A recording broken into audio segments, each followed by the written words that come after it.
Welcome to another episode of Exploring the Vintage NFT Space podcast with ZeroG. Today I'm excited to have with me Tatiana, who was an OG in the crypto and music scene. Thanks for joining me today. Thanks for having me. Happy to be here. Yeah, we're really excited to talk to you. I've come across some of your work before, and I know you're referenced even in like a Spells of Genesis card and whatnot. So, looking forward to talking to you. But before we jump into like your art and your tokens and kind of what you've done, why don't you tell me the story about how you found out about crypto and then what um what pushed you to actually make that leap to actually make your first purchase? Okay, cool. Well, I was always interested in how to save the world and just in general how the world was organized. I read a lot of dystopian novels. I saw a lot of documentaries. I listened to a lot of music from the 60s and 70s songwriters, and especially that kind of had a big impact on me, the way that music could have an impact on, culture. And hopefully, with something like a Cat Stevens Peace Train, hopefully make things a little bit more peaceful. That was an important message for me. In 2012, well, leading up to before that, I had been managing recording studios. I went to Berklee College of Music in Boston, and I wanted to pursue my career as a singer-songwriter, but of course, that doesn't pay as well. So I worked at recording studios on the management side. And then in 2011, I found out about the Federal Reserve. And at that point, I devoted my music and a lot of my time to the Ron Paul campaign. So in 2012, I was lucky enough to travel all around the country, performing at different Ron Paul rallies. So for thousands of people. And it was, one of the best years of my life, without a doubt. Unfortunately, I also got to see the dirty underbelly of politics. And I realized that, voting wasn't really going to change anything. The Republican Party was cheating to keep Ron Paul out. And, if your own party is going to cheat, then how can you really view the political process legitimately at all, right? Why are you even competing in that arena? So that was quite sad for me to see, all the corruption, which I guess, we all have to grow up sometime. And around that time is when the folks from BitPay, so Stephen Pear and Tony Galippi, they actually sponsored my performance for one of those Ron Paul rallies. And they came to New York and they spent about, I don't know, maybe even 3 hours probably talking to me about Bitcoin. And at the time, Bitcoin was only $11. And as a musician, I didn't exactly have a lot saved up, but I did buy some. And so that was my first foray into buying Bitcoin back in August of 2012.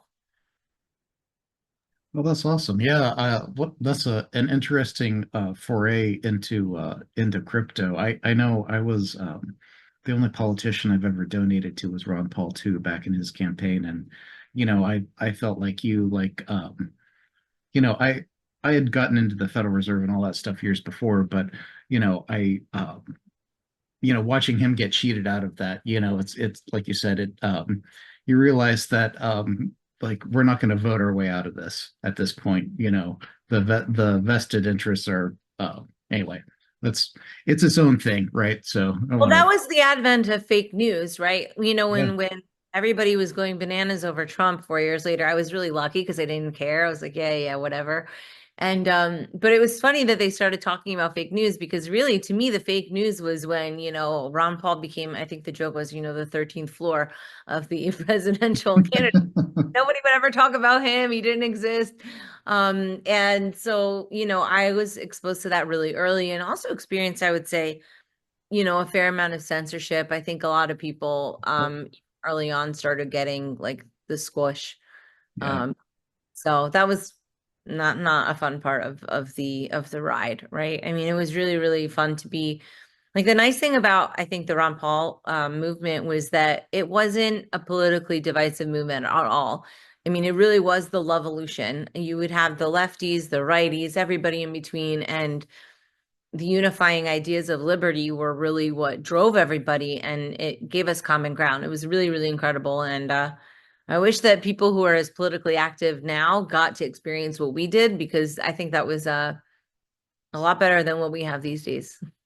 Yeah, I feel similarly in the sense that um like the essence of the top, like one of Ron Paul's biggest topics, which is the nature of the monetary system and the Federal Reserve, is is basically one of the things that's never allowed to be discussed in mainstream anything, whether it be politics or news or whatnot. I've never heard of a debate where they even mention the nature of our monetary system. So, Yeah. other than taking it as a for granted thing. Yeah. So um, yeah, for sure. I one of the reasons that, I mean, it's a great intersection with crypto though, because I come from a hard money background. Um, when I found about crypto, it really, it really uh, they have a lot of similarities in the sense that it's about divorcing the state from money, having an independence there. I, one of the things I'm passionate about is both with like Bitcoin and crypto, and is as a vehicle for educating people that all it takes is people to have the understanding and the awareness of how um, thoroughly corrupt and detestable these central banks and national currencies are to realize that it has to go. So, Yeah. Well, reasons why I really wanted to do Tatianacoin was because I wanted to sort of orange pill and wake up the population, right? Because I noticed, and this is almost also why I did the Bitcoin jingle, was because when I first found out about Bitcoin, I was the biggest hater of the Federal Reserve, and I already understood that. But through kind of, really getting to know, and also I'm not gonna lie, seeing the price go up, I kind of got a more deep appreciation. And I realized that people were gonna need a little bit more handholding than just explaining to them why the Federal Reserve is bad. And the nice thing about doing music is you can kind of bring people along on the ride with you. And, you could just be bopping along. And next thing you know, you're singing the Bitcoin jingle. And then you're starting to think about, well, wait a second, what does money actually mean? And, then you start considering that, oh, well, it's really about what we all believe is money. And then that is just kind of blowing minds. So I figured not only could artists get support from their fans, for funding a record or creating like sort of a community and a fan club and stuff like that, but also you could use it to spread the idea a lot more quickly than some of the more traditional education methods. Like if you had, for example, Taylor Swift talking about Bitcoin many years ago, the world would look really different. I mean, whatever you may think about Taylor Swift, and there's some criticism there, but at the same time, she has so many different people that she has an influence over. And if all of a sudden they started thinking about, the Federal Reserve System, that could be a big game changer in the amount of control that's exerted over the people. Because right now, nobody knows what's even happening. yeah, I agree. I that's one reason why I'm really passionate about like crypto and NFTs, in the sense that, like, I think we're in an interesting place with Bitcoin. I don't know if Bitcoin is going to be the thing, to replace all of the financial system anymore. Like, to me, uh, like, what's more important, like you said, is getting that awareness and that conversation started with people. And I just think I think it's crucial in order to basically spark any kind of changes for people to understand, how crooked it is. I mean, it's not just the fact that it's a private banking cartel, but you know, uh, all these governments are being forced to borrow like borrow this money into existence via debt, from private bankers. It's the most scandalous thing in the world that you know.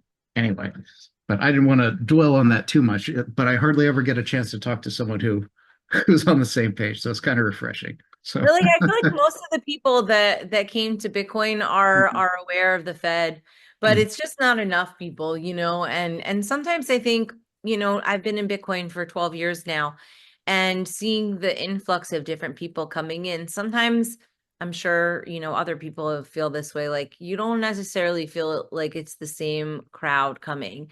They're Yeah. not always the freedom people, they're not always the liberty people. Nowadays, or the sound money people for that matter. Nowadays, it's the people that are saying, I want 100x on this.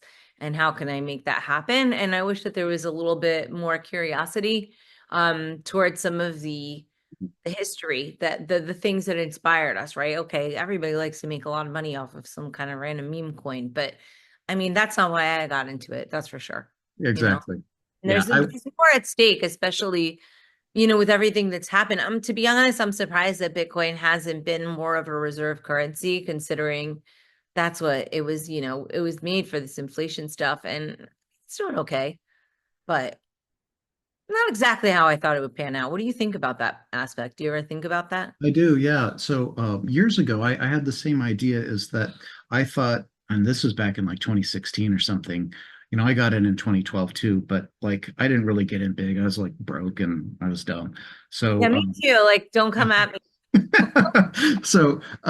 but I realized in 2016 that if this played out in a logical progression, yeah, then Bitcoin would be the reserve asset that institutions would use. Again, instead of like the traditional for like hundreds of years would be like central banks would use gold as their asset that backs that they can use to peg their fiat currencies to and do international trade, but which has a lot of advantages because uh, the gold and silver markets have been very opaque and provably manipulated for years and years and years. So there's the like a natural use case and reason to replace that with Bitcoin because you can it's pretty transparent. You can prove ownership and all that. But I really what I think it is similar to what we were talking about with Ron Paul in terms of just really realizing kind of how deep the corruption and influences. So that's really what I think is going on now. We have seen some companies adopt Bitcoin as their as one of their reserves, which is impressive. But I do think there's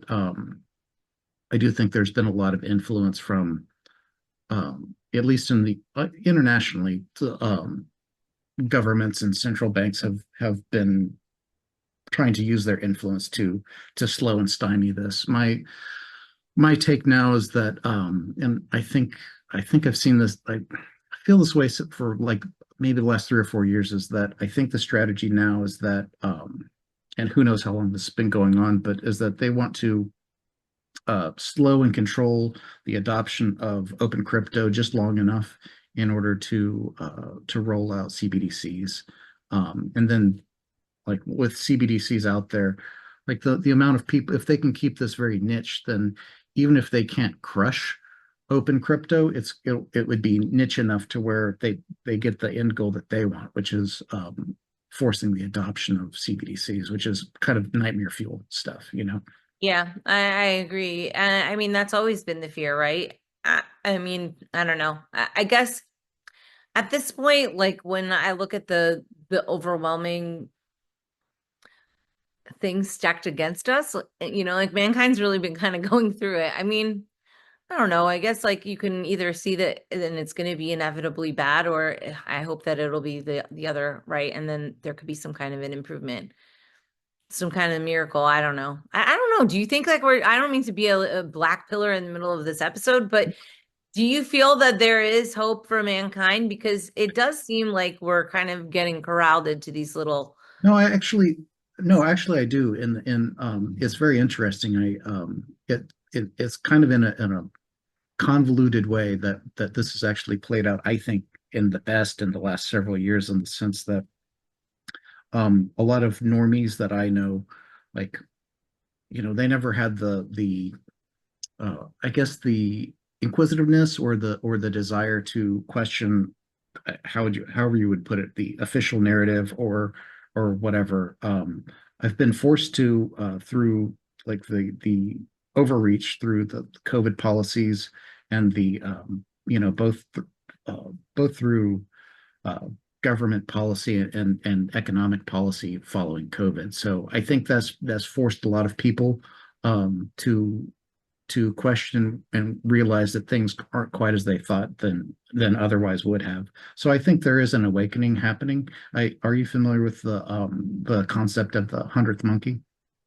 No. So there's the So we are existing in like a global, this in on this earth, right? So there's we have like our individual consciousness and then like a collective consciousness, right? So there's a study they did where they were these researchers were studying monkeys that were attempting to use tools, right? So Mhm. basically, like there's this the gist of it is that it took these monkeys like a long time, like let's say I don't know, like days or whatever, to learn how to like take a piece of fruit and wash it, as an example. I'm paraphrasing, but so it's a very arduous, and this was in one side of the world on an island. And then but after it got to after 100 monkeys or ish like did that, they found that spontaneously on the other side of the world, monkeys started to utilize the same, technology. Wow. Yeah, exactly.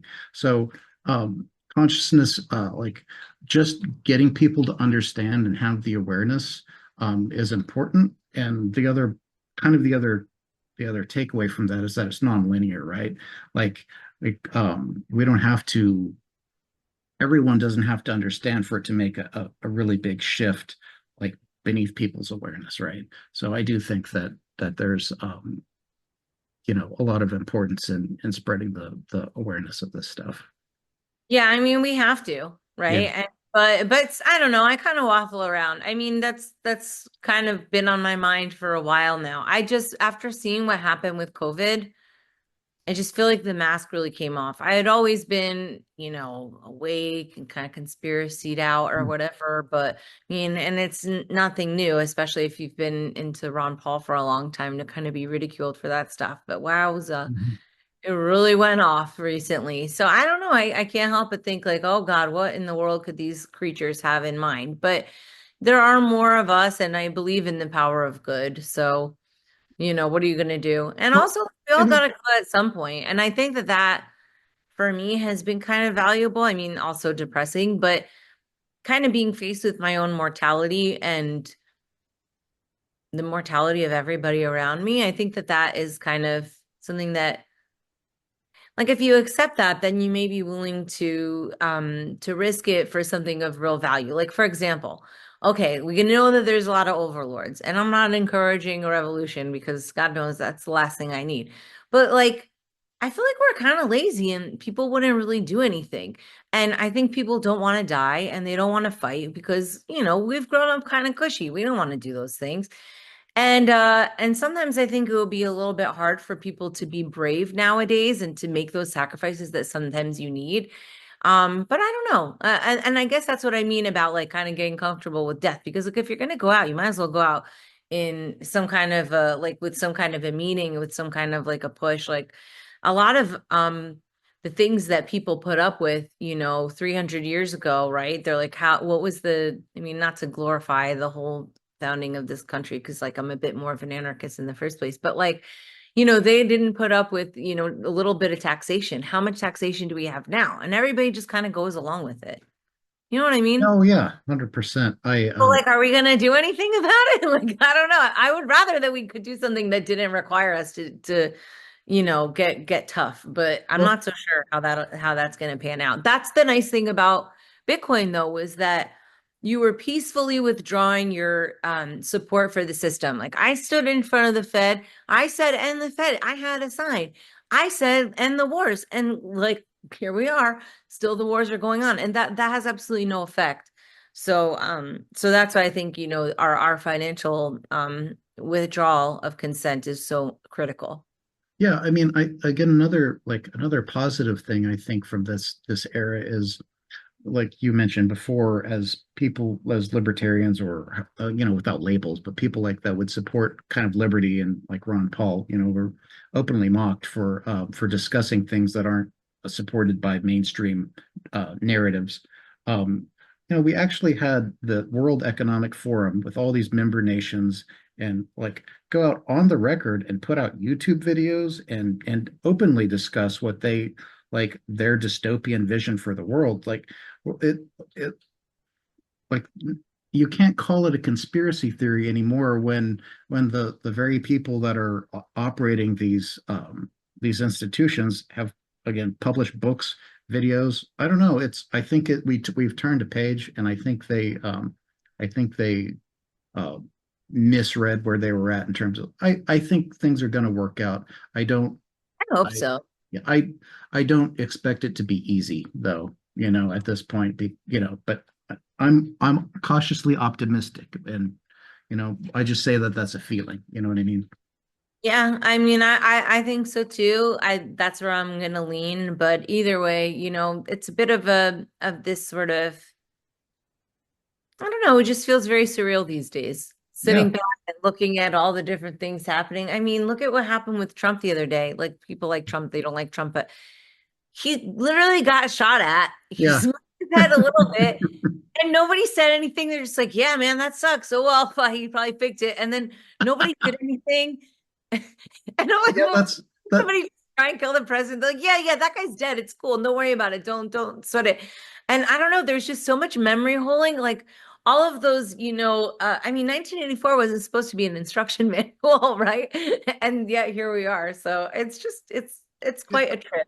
But yeah, I again, I view that as just another page, and I view like Bitcoin and as basically a large part in like I think we're in a new era where humanity is in the very beginning of a effort to shift towards decentralized systems throughout different elements of society. Bitcoin being one of the primary like instigators of that, or a catalyst. I mean, it's so farcical the uh, the United States government like basically concealing and covering up for what looks to be their own involvement in that assassination attempt. Again, I view like a central part of this process and decentralization is basically stripping away the illusion of legitimacy for institutions. So I ultimately view that as crazy as it is. I think I look at the bright side on this stuff is that more and more people, again, like people that would follow Ron Paul, we've been aware of this for a long time, but like Trump supporters are another thing, right? Like those are again more of a normie audience that are like we're getting exposed to just how farcical and corrupt all this stuff is.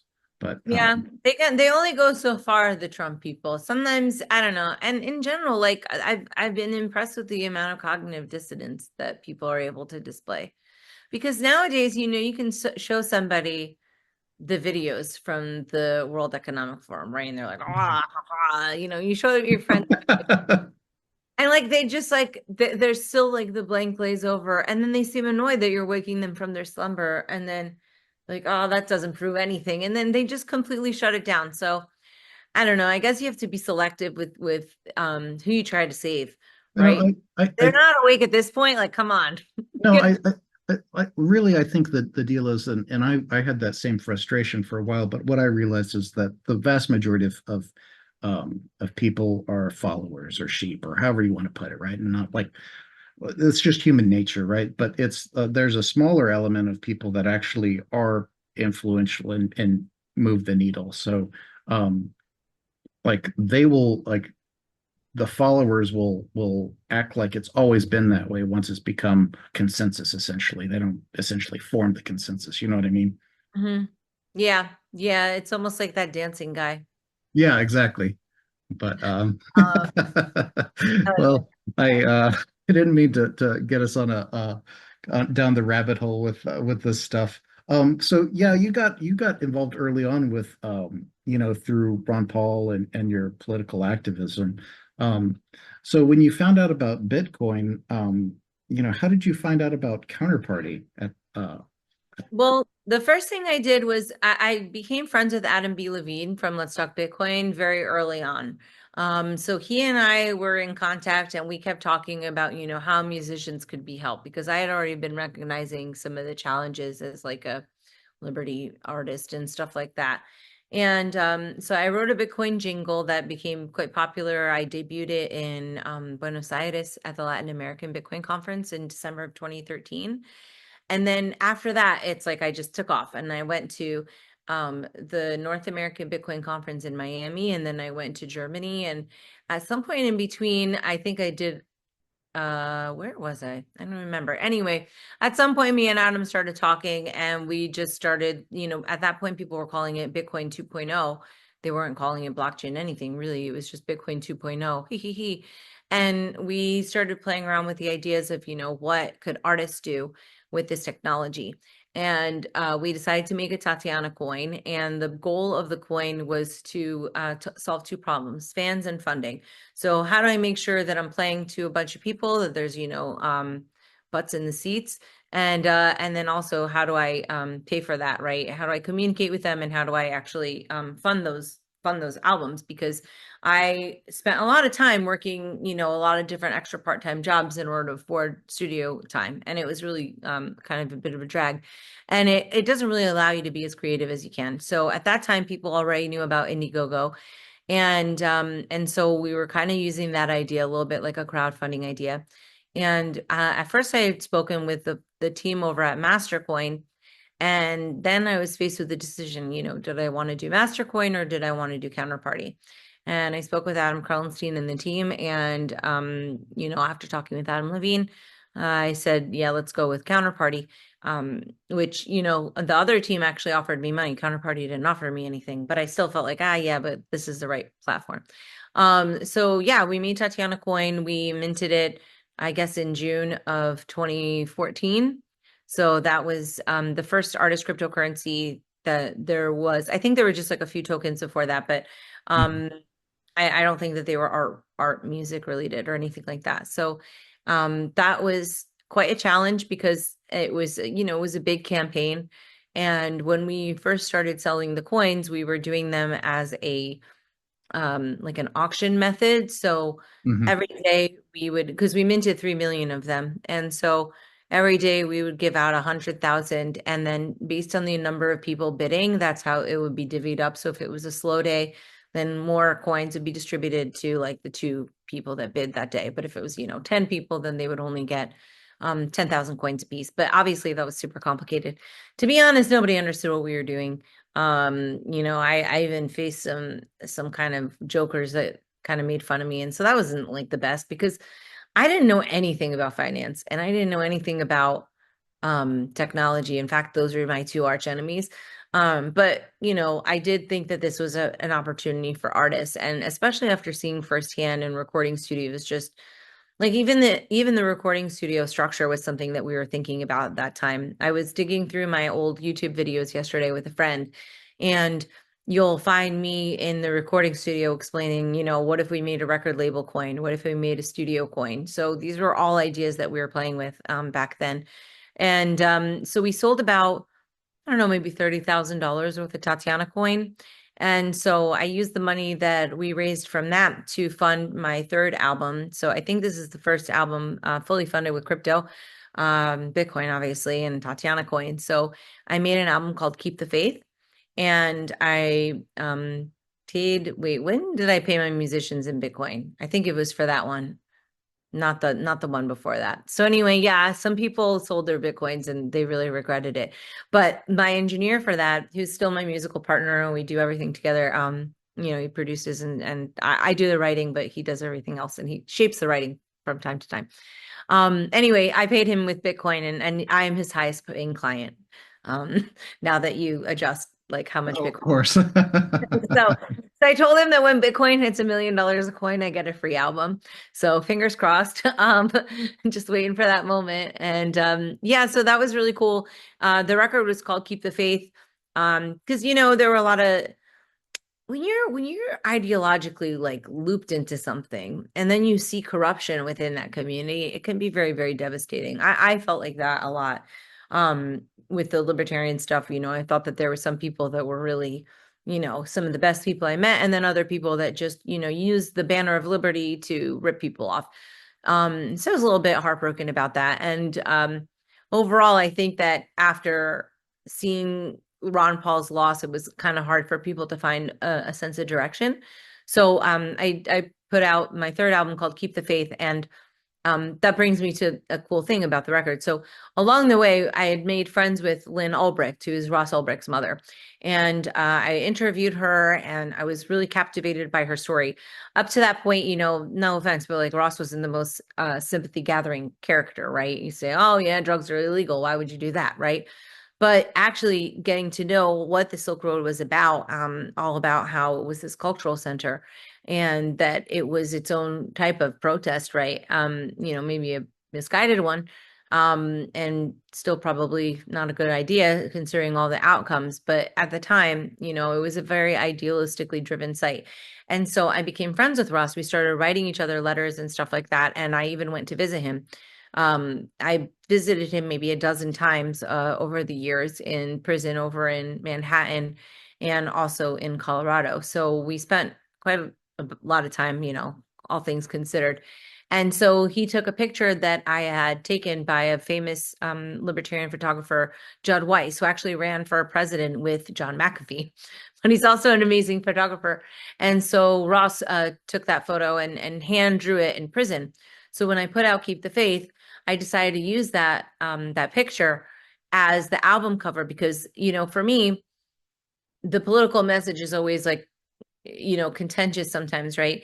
And so Ross was considered by me to be a political prisoner. By others, he maybe was considered a criminal. If I had a record label, they may not let me do something like that. They may say, oh, no, you can't do that because we want to, I love the government control on the drug war. So, there's all different kinds of ways that the music industry can kind of stifle the creative process. And so that's why I thought creating Tatianacoin was so important because now I had an unbreakable bond with my fans. I had a way for them to share my music with other people and also introduce conversations about, of course, my favorite subject, which is, Bitcoin. Yeah, So it's that's been really quite rad. a journey. Yeah, yeah. I mean, and that's a message I really support too. I remember watching years ago a interview with Ross's mom, and it's scandalous the depth of chicanery and corruption and violation on Ross's rights. And even if you don't I personally I you know I'm sympathetic to what he was trying to do, but even if you like philosophically you don't agree with what he was doing with Silk Road, the fact that the government did what they did in violating his rights is very ominous towards yeah, he is a political prisoner. You can't evaluate it without coming to that conclusion. We like I don't know, like you were saying, we have there's some uncomfortable realizations you have to make along the way, and that political prisoners are a thing in the U.S. Julian Assange was another example of hey, if Snowden didn't bail, he would have been locked up too. So Yeah, absolutely. I mean, there's a reason why Satoshi kept his identity secret, right? mhm. Um, so yeah, and I'm not sure if you're aware of this. So when I was in Nashville, I'm very familiar with the chart that Lynn put together, and it says, Ross Ulbricht. Remember, all nonviolent crimes. People like to talk about, oh, murder for hire. Well, they never That proved it. wasn't proven. Yeah, No, it wasn't. But everybody's like, yeah, yeah. But it's like, okay, well, you can't go to jail for a parking ticket because at the same time they're trying you for something that's not even whatever. Anyway, the point is that when Catherine Forrest sentenced Ross, she said, I'm going to give you this horrible sentence of double life plus 40 years for all nonviolent crimes to deter others from doing this. And because I don't think that you've left your political beliefs behind. So first of all, you're not supposed to sentence somebody because of their political beliefs. Second of all, you're not supposed to make him into an example. But here's the kicker. Blake Benthal, the creator of the Silk Road Part 2, made the Silk Road Part 2, had the same Fed that was on Ross's case also bust him.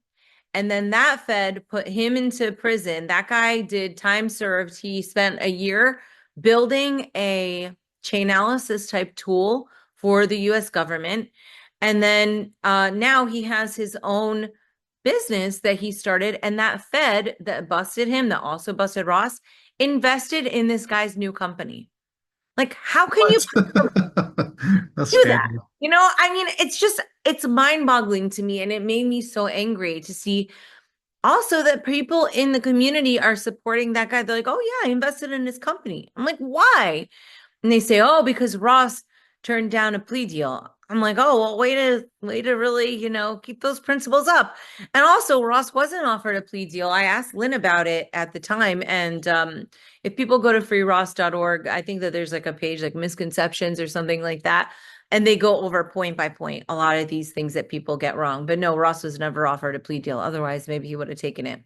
So, it was a real rude awakening seeing what happened with the Silk Road in general and just how awful the drug war is. I mean, when Yeah, you think it's drugs, like, oh, drugs are bad, but like what's really well, bad is the war on drugs. yeah, the war on drugs, I'm passionate about that. Just like I'm not a big drug user or anything, but like again, it's like all this other stuff. You scratch beneath the surface, and it's very apparent that um, the CIA and um, other Western backed entities have been trafficking drugs to their own populace for years and years and years, and there's like a black under a source of funding that exists off the balance sheet for control by the government. It's the most scandalous thing in the world, and we have so to have this like this quote unquote moral indignation against Ross for establishing a free marketplace where people could transact willingly with each other while we have these government agencies this is on the record too. I mean, it's not like this is a scandalous thing to say. It's what's been going on. So Absolutely. you Yeah, know no, that's how they fund their black ops with their drug yeah, money. And that's why I think they even cared about Ross in the first place. exactly. I Because he that's had stupid Chuck Schumer and his Mhm. and his banking affair, right? He loves his, Yeah, his banksters. And then I think that they saw it as competition. Like, no, this yeah. is our block. Beat it, kid. That's You know? that's exactly why I think they threw the book at him, is that they wanted to like as the judge said, they wanted to set an example that don't you dare challenge our monopoly on illicit drugs. Like, hey, this is important to us. So yeah, I do.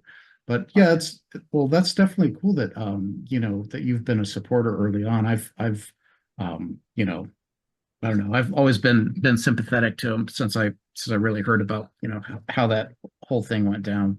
Yeah, Um, it was I have a Silk Road song on the record if people want to listen to it. I think it's mhm, really quite beautiful. I was really proud of how it came out because, again, the natural reaction to that is, I mean, I have an aunt who has in Poland, she has that mhm. terrible lies-filled Nick Bilton book, American Kingpin, which was just like drivel from the government's mouth to his little pen. And it's really frustrating to see people still kind of buying into that. And the thing is that Ross is, I don't know, I think that his sacrifice is just on such a different level because, he also has his mother who can articulate what a Mhm. lot of mothers can't, right? I Yeah. mean, he's not the first guy that's getting the book thrown at him for a drug charge, right? Mhm. So, a lot of those people unfortunately don't have somebody as articulate and as strong and just amazing as Lynn is. So, I think that, the world was kind of shook up. Maybe the feds didn't plan on her being such a firecracker. Um, but I think that, if Ross is ever freed, which let's believe that he is, it'll certainly be at the hands of his mother, along with everybody else's help. But I mean, she's just a really strong lady, so. Yeah. Yeah, for sure. It's I hope we eventually see some justice there as well. So yeah, so you did a essentially crowdfunding in kind of like a little complicated way with Tatianacoin. You released an album off of that. I so what was the reception after your like again, this was like one of the first, as far as I know, crowdfunding for an, like you said, for an album, but it just as far as I'm aware, the first music project using, tokens back in the day, other than straight Bitcoin or something. So yeah, what was the reception to going this route and trying to, crowdfund and, bootstrap yourself? Well, it was really challenging. It's cool to say you're the first. I'm not gonna lie. That's always neat, right? But what they don't tell you is just the extraordinary amount of I guess, you have to almost be a little crazy to do it because you kind of have to just go forward and I mean, there was a little bit of criticism and stuff, right? With people. Also, the music industry was not ready for it at all. I remember hosting music events at my studio. I had already been hosting events there for a while, but I would put together different events, and there's maybe like 15 people there. And so people didn't really understand it at first. I would actually leave Bitcoin magazines and why Bitcoin's the physical copies in the studios because we had all these famous rappers coming in. And I like to think that I might have something to do with the rap and the Bitcoin That would communication. be awesome. Well, I feel like I did because I You mean know, Buster Rhymes, every day I would go into his room and I would slip in another kind of Bitcoin magazine and stuff. So like did I think you it ever hear actually this? has something to do with it, to be Did you ever honest. hear the story? It was either 50 Cent or it was one of the big rappers. I think it was 50 Cent. It might have been one of the other ones, but they on they got influenced by someone. It could have been you, but they decided to on their website accept Bitcoin for their album directly. And they made some sales back in like gosh, 2014, 2015 or whatever it was. And I remember seeing the story back during I think it was a 2017 bull where they went back and found that they had I don't know several $100,000 worth of Bitcoin from just a handful of album sales. It's like a Yeah, those are the nice stories. I actually signed up the first recording studio in New York to accept Bitcoin, but after we signed them up, I swear to God, I don't think anybody even paid with Bitcoin. I think we just like set them up for it and did a thing. I don't remember. I think I weaseled my way out of not paying for studio time, if I recall. I'm not sure. That was usually the goal, right? Like that's why you work at a recording studio. Oh, nobody's in this room. Just gonna make sure that it's working properly. Can't just give it to an artist working poorly. I'll just take a little spin on the mic. So those are fun days. I miss having a recording studio at my disposal. That was like kind of a perk. But so we made Tatianacoin, and then what we found out was it was like we had a car and we didn't have any roads. In my Mhm. mind, I thought, okay, I'm going to be able to message with my fans. I'm going to be able to, communicate with them in terms of like getting like their votes on things and just all these kinds of almost like a Patreon vision among other kinds of like features, right? Because I wanted the social network aspect as well. But what we had to do is we had to build the tools. So Adam B. Levine and I, we had actually worked with Amos Mary at Coin Powers to do the Tatianacoin campaign. But now we had a bunch of holders, and so we decided to build the tools. And so Adam created a company called Tokenly, and they were the first, I guess now you would call it a Web3 company, right? I mean, we didn't call it Web3. We were just doing stuff. And, we didn't raise a ton of money, but we offered a lot of products that were used by very early on users. Initially only servicing Counterparty, but then really early on, we wanted to be protocol agnostic. So we implemented Ethereum, and I think there was one other protocol that we did. But either way, we had a bunch of different products, and I was just looking at the things that we had built. Like we had a token pass, which was kind of an ID management system. So you can get into different places based on your token holdings and it would recognize you. We had a marketplace, we had a dispenser, we had a swap bot. We had just a different what else we had a music platform called Token FM. So Okay. that was my baby. But what I found was, you know, we were so early that it was so hard to get investors. Nobody wanted to invest in us. Yeah. They wanted to tell us, oh, that's so interesting. Tell us more. Oh, really? Yes, you're so smart. And then nobody wanted to give us money because they were all just waiting for the next person to kind of Yeah. like the plunge. And I remember getting really upset because I would see people raising and I'm like, why are they raising? Why can't we raise? And then I would see that they actually accomplished nothing. So it's just a very kind of a hard thing to be early and to have kind of expectations that are just, if you don't have a tech background, like how the hell are you supposed to know what to expect, right? When somebody tells you it's going to be ready in 3 weeks, you think, okay, 3 weeks. That actually means 9 weeks if you're lucky. So, and like I just didn't expect that. And the other thing was for me that was really important was I didn't want to pump and dump. I knew not a lot, but I knew that I didn't want to be, like a scumbag. And I remember a friend of mine who had did some pumping during the Ethereum days. He came to me and he said, "Hey, let's pump this up." I said, "No, no, no, I don't want to do that." And now I'm like, maybe I should have done. I could have been one of these, Bitcoin millionaires. Instead, I have to do it the right way. So anyway, but it was, it was a lot of things to learn and a lot of lessons in humility. Um, that are kind of like hard and sad, right? I mean, I think a lot of the people that are the OGs in this space, seeing this space evolve and seeing certain things hit and certain things that are like imitations of old things kind of do better than the original thing. Like, I don't know. I think there's a lot of little broken hearts and egos along the way. I'll admit it. I was really sad when we kind of turned the lights down on Tokenly for a little while. I mean, it could potentially revive. That's what I'm always hoping for. But, Adam had to go in a different direction. He was doing stuff with CoinDesk, and he built out their podcasting division over there. And now we're doing stuff with AI. So when I came around to do my fourth record, um, somewhere in between my third and my fourth record, I just got sick of all the politics stuff and all of the I don't know, the tech stuff. And I started to feel annoyed with my fellow community members because I felt like people weren't really being very emotionally intelligent. They were only regular, like book intelligent or, tech intelligent. And I was looking for love. So I wrote an album called Love Songs for Idiots. Clearly the search for my true love was going really well at the time. And I also started a podcast called Proof of Love.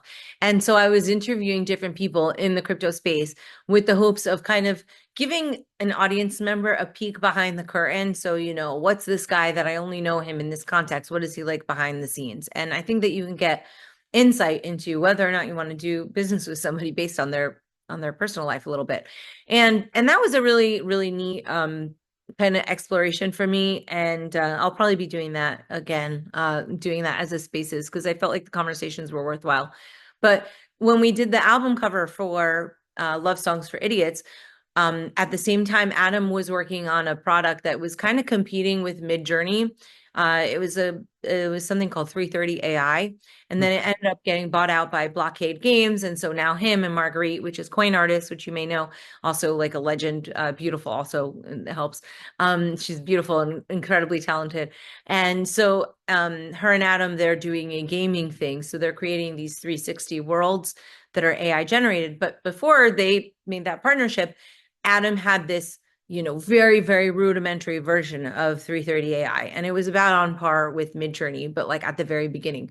So we started putting in my photos because I went out and I did these photos and they were all sort of like, okay, what kind of guy, like, what does a guy want? Like, oh, like, look, I'm girl next door. Like, ooh, I'm sexy. Or like, I'm a rocker chick, just like you try on different personalities and like hopes that you're going to find something the right match. And so, it's like a little bit like, bachelorette tongue in cheek. And so we filtered them through the AI and we came out with these images. And let me tell you, AI does not do well with faces. Maybe if you have like a little perfect, like I have round features, like coming like, a little bit chunky nose, like this is not very good for AI. And so at first I was a little bit offended. And then I thought, no, but I am like Eve at the dawn. And so I Oh was my really, I was like messing around and I leaned into it. I was like, oh, I can't be so vain. And what was cool is we got to experiment with using the AI, but also giving my graphic designer a chance to take it. And it was a cool way to like interact with the technology, but without putting my graphic designer out of a job, which of course, as an artist, right? AI is like, listen, get out of here, AI, beat it, Terminator. Like nobody's interested in that if they're a creator because it's a little bit threatening. But for me, it was a really cool experience. And I thought it was kind of a teaching moment.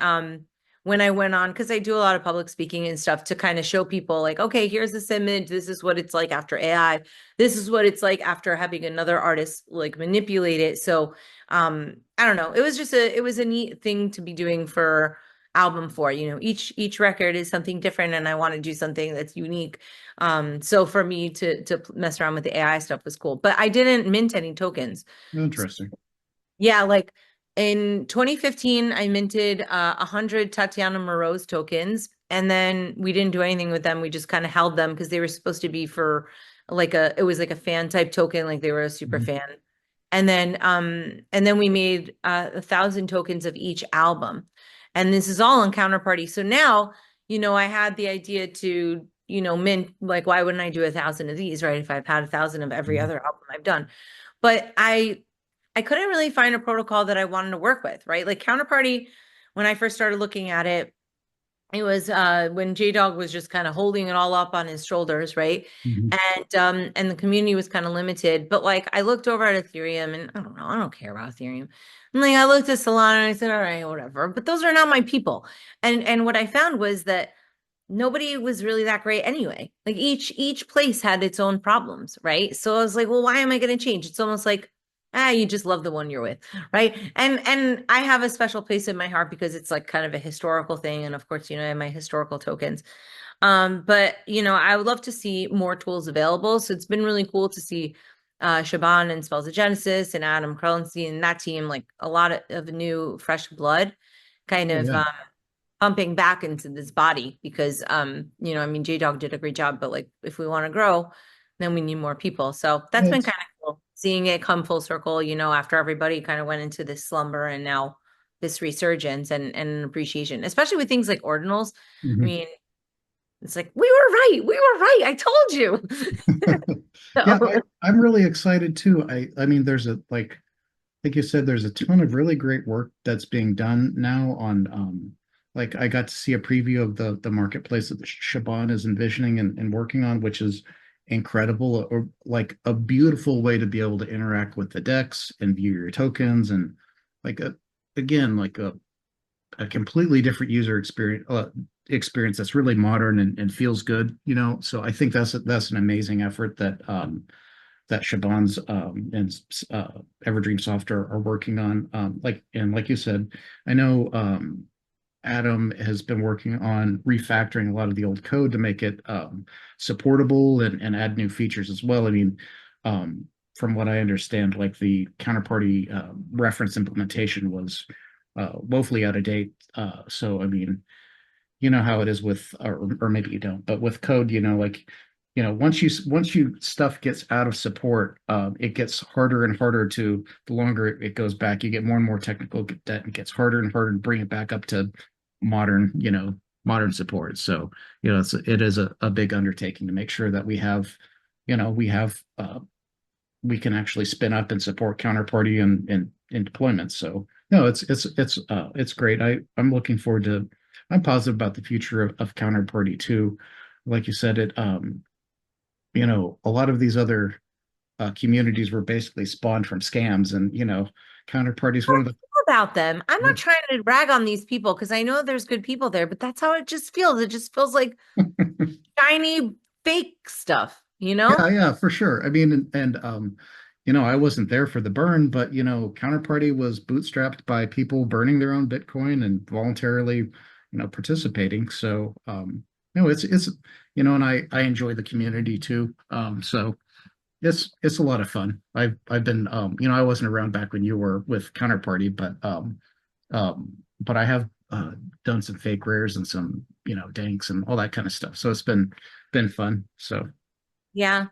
Well, I mean, I was re-inspired a few years ago. The historical NFT fest in Barcelona happened, I think, in October of 21 over Halloween. And I had just been happened to be in Europe anyway. So I popped over there last minute and what a great decision. And I left there very inspired, wanting to do something specifically around Counterparty, like wanting to do an event for Counterparty. So in 21, I also moved from New Jersey to Miami. And so I've been down here for a few years, which I like a lot better. Very free state, a little hot sometimes, but Anyway, so I actually put together an event coming up in October. So October 18th to the 20th here in Miami, I'm having an event called the Counterparty. Now, should it be all counterparty stuff? Probably, but it's not only about counterparty. The event is actually really something that's like a reaction to this whole two-party system. And, this is how you fight the man by voting. And I'm just over it, right? Like it's like that ship has sailed for me. And what I think that people need to be focusing on is actual real world solutions, and to counter that fake culture that we're kind of being forced into. And of course, I will be having counterparty stuff on there, right? I'm a counterparty token person. And so we've got Shaban coming from Spells of Genesis. I spoke with Bench the other day. So he's our Pepe scientist that's going to be Oh, coming. awesome. Yeah. I've got Power Hodl 17 who's going to be talking about like the dank rare directory and that kind of stuff. So we also are speaking with Scarce City, so we're going to do an auction. So things are kind of heating up. Last week was the first week where I was just locking in all of the main speakers because we have over 25 different speakers, on different subjects. We've got a lot of security stuff, some survival stuff. We've got economics, we've got nutrition, we've got homeschooling, anything basically to leave you prepared when the apocalypse comes. And then also, like layer two stuff. So I'm still looking for other projects outside of Counterparty just to keep it spicy. So, come at me with your ideas. But I think it's going to be really cool because we just haven't seen enough people paying attention to Counterparty. It's always the Ethereum party, it's always Solana stuff. But really, I think, and then it was, oh, now it's ordinals, and now it's runes, and now it's never going to be your turn, little Counterparty Cinderella. But it's our time at the ball, and so that's what we're doing. We're having like a lot of art displayed, and then we'll have some comedy at night and some live music and bringing it back to my love stuff. I think we're going to do a dating show. So I have to figure out how, because I want to outbreed the status, we're not going to do that, locked in our little rooms, like trading NFT cards and stuff. So I think that it'll be a fun and well-rounded event. And hopefully it'll offer people an opportunity to learn about Counterparty where they might not necessarily get that exposure. The folks from Bit Basel, which is like a Miami group that has been doing art and Bitcoin stuff since, I don't know, at least like 5 or 10 years or something. I don't know, some long, long amount of time. They kind of will take over Miami during Art Basel with Bitcoin stuff. And so they've partnered with us. And so I think it's a nice lead up. Like we kind of give them the taste of the Counterparty art in October, and then people come back for Bit Basel for the big show. So that's definitely been taking a lot of my time. Like we had my 10-year Tatianacoin anniversary. I've been selling some tokens, OTC, and like I set up a dispenser. I sold, oh my God, I made such a big mistake. I tried to sell my tokens and they were supposed to be like 30 cents a token or something. And then I sold them like 9,800 of them for 30 cents. It was horrible. So I sold all of them. And luckily, I still have some, right? I've got like 1.2 million of them and there was 3 million of them minted. So I have, like a decent amount, but every time, you make a mistake like that, it's kind of sad. But it was also like a rite of passage. I think you'll always have to make a mistake or you do something really Oh stupid, yeah. right? I've definitely made mistakes on the decks too, Yeah, I was like, all right, next time I do it, I'm gonna have a friend, call a friend and say, hey, let's do a Zoom and make sure that I'm doing this correctly because it could be a little bit tricky. And that's why I feel like when sometimes people are like telling artists this nonsense saying, oh, you gotta get, make an NFT. I think it's fake because a lot of artists aren't going to make a lot of money from it. And then you kind of set the wrong expectations for them. And then if they Yeah. have bad experience and they tell their friends, like, I tried this and it sucked and I sold all my coins for 30 cents, right? Like you don't want that to Yeah. be the outcome. So it's good to see that people, I mean, people have always been mindful that it's not easy to use, but I guess these things are just harder than you would think.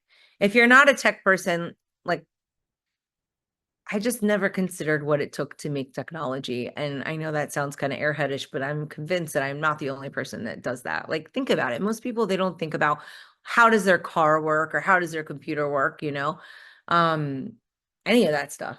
So I don't know. It's been a cool journey for me learning, different business models and seeing, one of the things that I liked about artist coins was that you could also make them into personal tokens. Like I had a whole slave class at the recording studio, right? It was the owner and he got all the money. And then there were the engineers and they would get paid $10 an hour, even though they had like been working at their craft for 20 years and they had Grammys and stuff. Nope, sorry, $10 an hour for you, kid. Oh my God. And then, and then you would have the interns, and the interns would just work so hard. And I must have hired and fired over 1,000 people over the course of my studio days because it was just such a high turnover. And it was really unfair because the kids would come in, they would have their education, they were ready to rock, and then they would just be cleaning toilets and they wouldn't even have a chance to kind of move up. And the owner just didn't care about them at all. I mean, he would literally pay them $15 for a shift, a 12-hour shift. He would pay them $15, not an hour total. Here you go. Here's $15 for these next 12 hours of your life. And people would kind of do it. And so I felt like if you would assign people an identity and say, okay, Jesse coin or Roger coin or whatever, and then that would kind of help future employers see people's work ethic, just having something follow you around that was kind of reputation based was something that I thought was really interesting. Just because I felt like they were doing it for nothing, and nobody would Mhm. necessarily even recognize their contribution. So, um, it'll be interesting to see how the next 20 years pan out and if we're going to see that kind of a thing. And, are we going to see different artist coins kind of like, because sometimes people are like, oh, where are you trading? I'm like, well, that's not really what it is. I'm not trading against Ethereum because that doesn't make sense. Um, I would like to see that happen, but you'd have to have such a volume of different artists having their own names before you could really have it working that way, that I think we're pretty far off from that.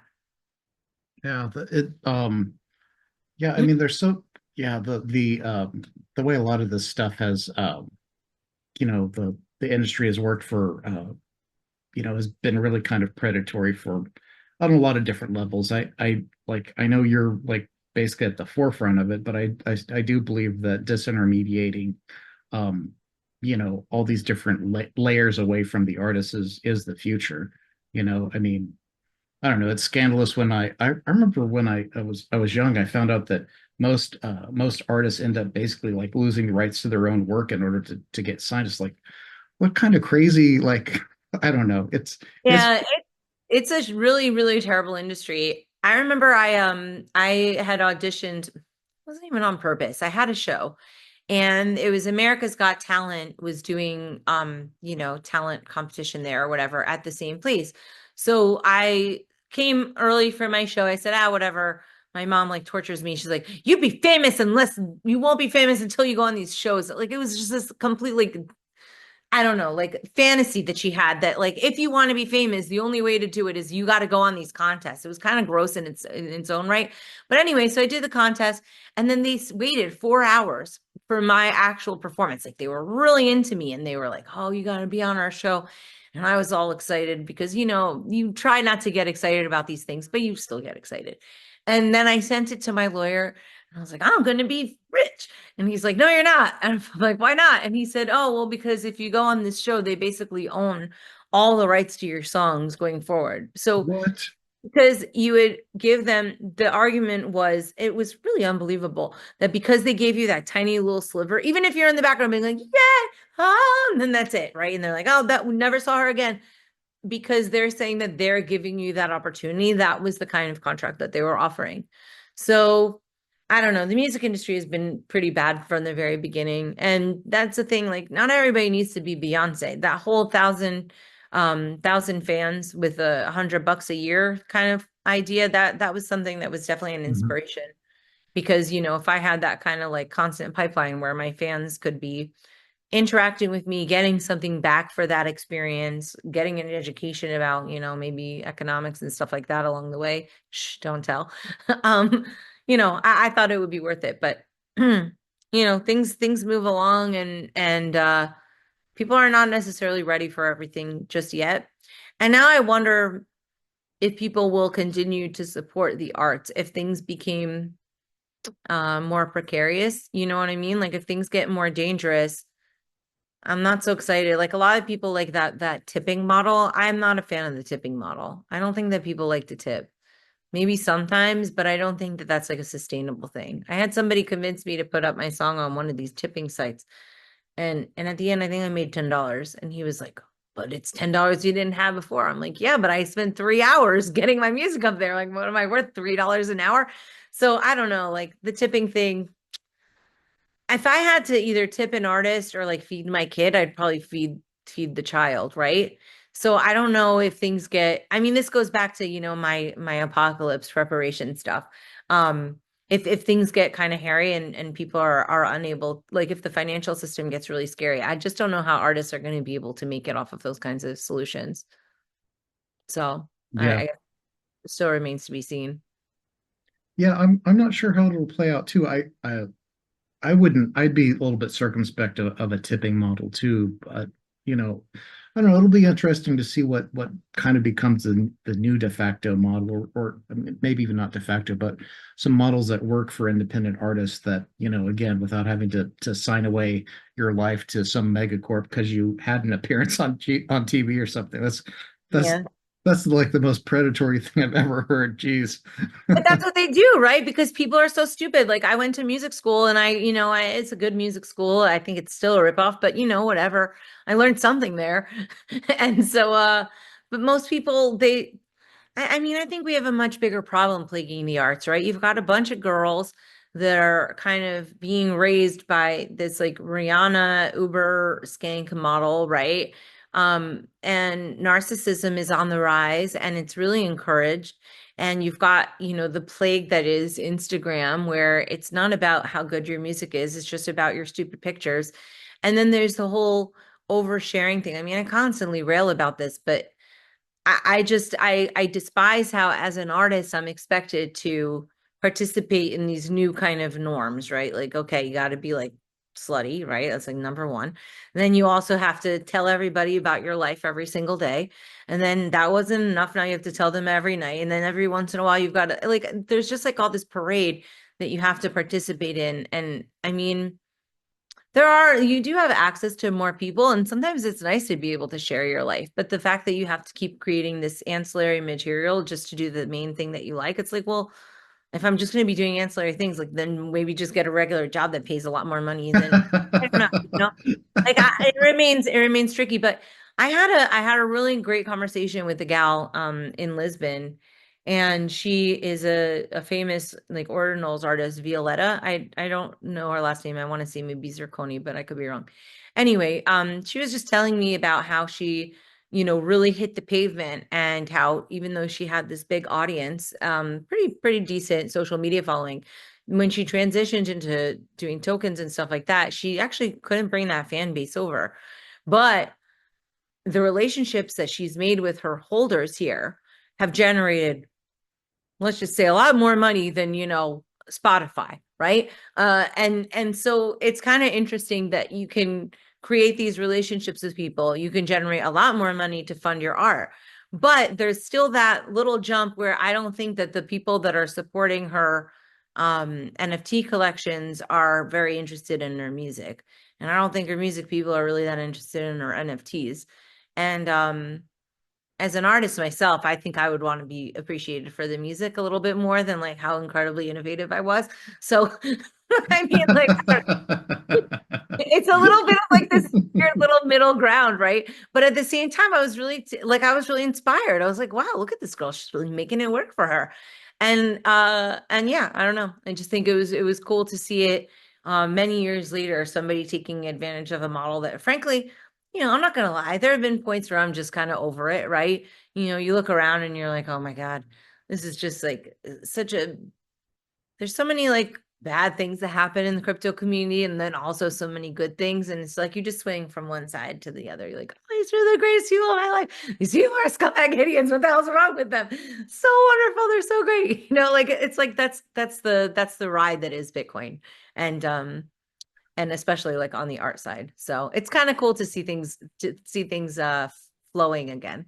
Yeah. Even when it's like a bit of a more bear market, because then you see like the real OGs come out and the Mhm. people that are really in it for the right reasons. So I don't know. You kind of like test them, Yeah, press them. yeah, for sure. Um, it's been interesting to watch, like we mentioned earlier, like the composition of the Bitcoin community change over years, and the ethos and messaging. I know early on I I believed about creating a parallel economy, and actually spending it, and receiving it through trading goods and services. I don't know, it's interesting. We'll see. I One thing I did want to bring up, it'd be remiss if I didn't, is we were talking about Shaban and Spells of Genesis earlier. I know you have a card that honors you as well, right? Yeah. So actually, that was interesting just learning about it. I have my old podcast called The Tatiana Show. People can still look this up. And I interviewed Shaban and Eric Voorhees. And I have an aversion to video games. My little brother was mildly autistic growing up, and he just loved video games, and I hate them with all of my heart.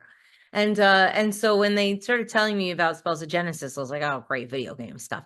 But by the end of it, my mind was completely blown because honestly, it has so much more potential. Like the NFT stuff has so much more potential in that context of gaming. And I just really liked it. And then they honored me with making a card. So I got to be a part of that. And yeah, I never thought that I would have anything to do with video games in my life, but I can appreciate why that makes it more interesting for people. And it's just I mean, it's just such a big market, it's such an opportunity, and I mean, it's keeping people employed, so that's always good. And it makes gaming a little bit more worthwhile. I guess I don't really want people to be that more attracted to gaming, but like if they're going to be, I want them to be able to hold on to something of value when they leave, right? Because otherwise you're just playing video games and then what do you get out of it? Like a sore thumb and maybe some carpal tunnel, like So yeah, I think if you get like these NFTs and stuff, that's kind of fun. So we'll see. There'll be a lot of use cases like that going forward, I'm sure. It only makes sense. I give Shaban a lot of credit for having the vision, and also like instead of doing it in a hokey way, he made the effort to do like a really execute well too. So yeah, but Spells of Genesis is, really a trendsetter in, tokenized gaming. So it's that's cool that you have your own card. That's quite the honor. Thank Did you. Yeah, I have a lot of like OG stuff. It's the Mhm. the Tatiana Moroz. I have like the name thing. I've got the Spells of Genesis card. I have my Tatiana coins and then all the album tokens. So I made a lot of fun stuff over the years, but now I just have to, I don't know, like just keep moving and Yeah, what are you? nice to find like an infrastructure where those things Mhm. can kind of function beyond just like collector's items. But hopefully with the tools that Shaban and his team and a bunch of other people for that matter are working on, hopefully that'll be realizable sooner than later. Yeah, I think having like a MetaMask style web wallet for Counterparty is going to really make it like a lot more feasible for normies to, to interact with Counterparty in a way that's not, really hard. Yeah, that's what they have with Tokenly Pockets. We were Mhm. realizing that the other day. Like we had a little like a browser extension wallet, and Okay. yeah, those kind of, that was some old stuff because we were even doing like Let's Talk Bitcoin tokens together Mhm. too. Because I had my podcast on the Mhm. LTB network. Have you ever looked at those tokens? Those are pretty neat. No, I haven't seen those. I've seen the Oh, really? MTM series that Adam did, the MTM producer, and yeah, no, I haven't seen the LTB ones. So LTB was he had a network called Let's Talk Bitcoin. So he had the Mhm. show at LTB with Andreas and Stephanie, and then LTB network was a thing. Mhm. And he launched it around the same time as I did Tatianacoin. And what it Mhm. was a inter network currency. Okay. So I was a podcaster. I got paid in LTB coin. I could use LTB coin and sell it on the market, get Bitcoin for it, whatever. If somebody wanted to buy advertising for me, they could pay with dollars, Bitcoin, or LTB coin. If they paid with LTB coin, they would get a discount. And so it actually worked. And people would earn LTB coin, like viewers, for example, if you watched my show, or well, really, this is Adam's thing more. If you watch Let's Talk Bitcoin, they had a magic word. And if you knew what the magic word was, then like that means that you actually watched the show because they would kind of slip it in throughout the show. And then you would get paid out in LTB coin. So that was a really early use case to go down the rabbit hole. That was pretty fun. Oh, that's Um cool. yeah, they ended up selling the network to Bitcoin Magazine and then they like repurposed the coin a couple times over. So that wasn't as fun. But yeah, that's like some old school stuff that people might not be aware of. It was one of those really, really early use cases. No, interesting. Yeah, what are you I know we were talking about how the, counterparties getting some upgrades and both on the marketplace and tooling and back end. Um, you know, what are you looking forward to going forward? Are there any other projects that you're looking to undertake, or just what's the future look like? Well, I mean, right now I'm looking at the Counterparty event in October here in Miami. After that, I want to do a funference, which will be in the Bahamas. It'll be kind of where you not not like a conference, a funference where you just go with people that you already know and maybe make some new friends in the space and kind of like bond. So and do some retreats and stuff like that. I'll be doing my new album next year, assuming, I'm selling some Tatiana coins right now to try and fundraise for it. So that's cool. And I mean, I have a marketing and PR company. If we find the right project, I'd love to get involved. It's always a little bit tricky because, um, like a regular marketing company can just take any project and say, oh yeah, this is great. But for me, it has to be something that I'm kind of passionate about. And, I'm not a full-on maxi, but I do like my Bitcoin and those kinds of projects. So we'll see, what ends up happening on that front. But I gotta say, I'm most excited about working on the album and doing the events and bringing people together and that kind of stuff. So, and I put in these lights. So, next week my friend's gonna come over and we're gonna kind of set it up so I can have like I haven't done my podcast in a while, but I miss doing content. So at least I can set up my apartment as a studio. So that'll be fun. Oh, cool. Yeah, I meant to ask earlier, you mentioned that you missed having a studio. So you do a home studio now or No. right So now? I managed like really fancy recording Mhm. studios, like the number Yeah. one ones. And that was great because then I was just, queen of the studio. And then Mhm. I had all these, worker guys that were like, I want to, work for free. I'm like, great, you've come to the right place. Um, and so, we would mess around in the studio and we'd have a good time and stuff like that. So, I miss that. I have very, like, I don't know. I know how to use Pro Tools, but like, I don't want to do that.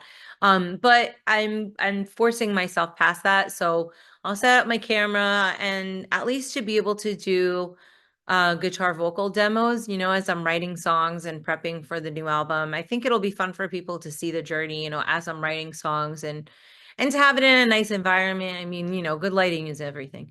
So I've got some light panels and I've got a nice camera. So next project is that. I've been like not renovating, but like I don't know, moving one pile of trash from one side to the next. Not like full on hoarding mode. Like some might call it organizing. But like really when I'm left with it, I'm like, I probably should have thrown out half of that stuff.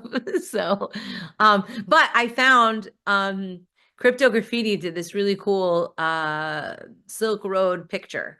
It was like the one with made out of the zigzag papers Yeah, around uh-huh. the camel. I found mine.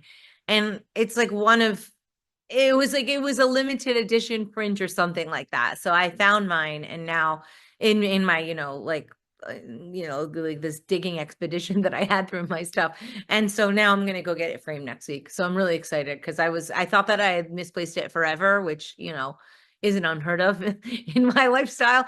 But yeah, so now I found it and now I could kind of add it on. So yeah, I added these. You can see those, and then there's like a music note, but you can't really see it. Oh, see, there's me and Ron Paul. You can't really tell. And then there's like another one. So there's like, I'm turning it into a club. That's cool. Thanks. I think it'll be fun. I have a lot of events here, and that's a nice thing to kind of beat the censorship is to just do things in person and make friends. I think that's the best way to do business. I mean, within reason, right? Yeah. Uh, but like, I like to get to know people. Yeah, definitely cool. Well, I hope you have good luck in your future work. We'll definitely have to keep an eye out for your new album too. Then the that conference or funference you do sounds kind of interesting too. Yeah, Uh, well, we'll start with the counterparty and yeah, then we'll yeah. move on to the fun friends, right? I kind of like the name vibing with you. Okay, okay. I like it. Because I'm glad. we've got kind of a doomer vibe here for the counterparty one. Well, yeah, no, there's definitely, yeah, I tried to kind of keep that off of the website so it doesn't look like crazy. Like I'm trying to get sponsors here, right? And like unless it's gonna be, like a food prepping sponsorship company, we gotta kind of keep it like copacetic. But yeah, the fun friends, I mean, look, we're all gonna die someday. Might as well enjoy our time together and we're all very, very lucky.